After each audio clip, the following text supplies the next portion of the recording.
तमाम भोजपुरी भैया लोग के शुभ सुनील गोड़ छुके गोड़ लगाता।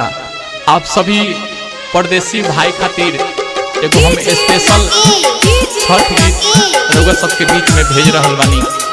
आशा बा विश्वास बा कि रउआ सबके बहुत पसंद आई और आप सब आशीर्वाद जरूर दे। हम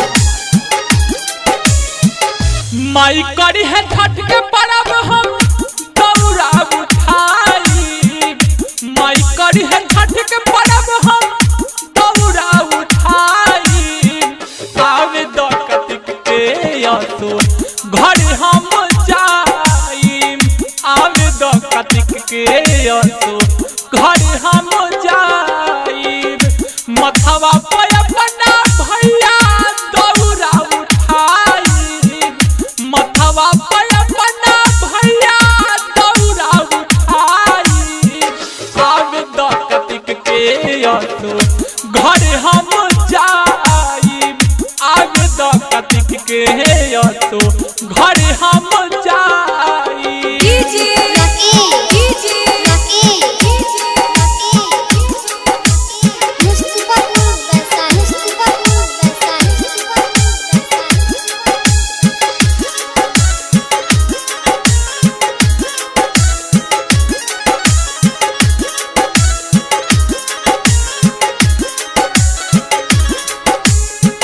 याद बड़ावे बचपन के समैया, घाट जात रहनी चढ़ के पापा के कन्हैया।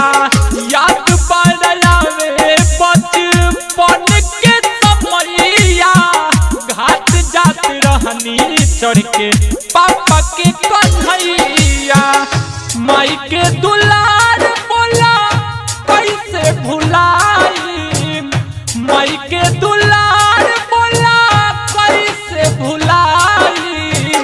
आवे द कतिक के असो घर हम जाई, आवे द कतिक के असो घर हम जाई।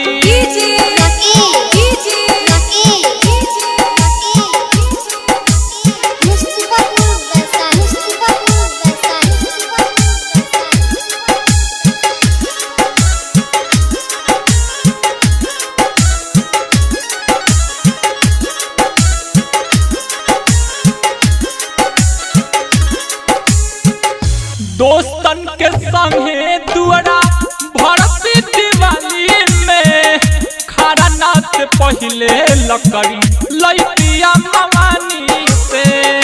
दोस्तन के संगे दुआरा भरती दिवाली में, खारा नाच पहले लकड़ी लैतिया मवानी से।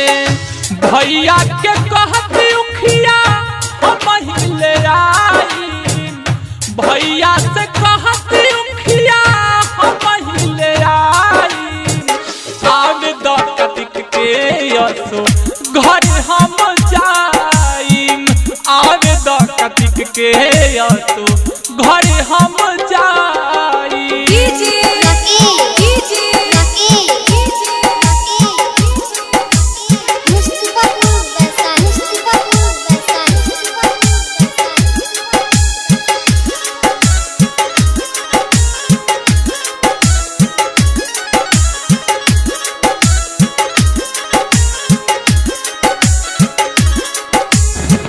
बड़ा निक लागे गंगा तीरथ के सजावट, परत के घाट पे माई याद बड़ा आवा। बड़ा निक लागे गंगा तीरथ के सजावट, परत के घाट पे माई याद बड़ा आवा। मनवा के बात सुनिल दिहल बताई, परदेसी भाई के बात दिहल सुनाई। आवे द कतिक के असो घर हम जाई, आवे द कतिक के असो घर हम जाई। फिल्म्स के वीडियो सबसे पहले आप तक पहुंचे तो लाल बटन को दबा के चैनल को सब्सक्राइब जरूर करें और साथ में बेल आइकन को दबाना ना भूलें।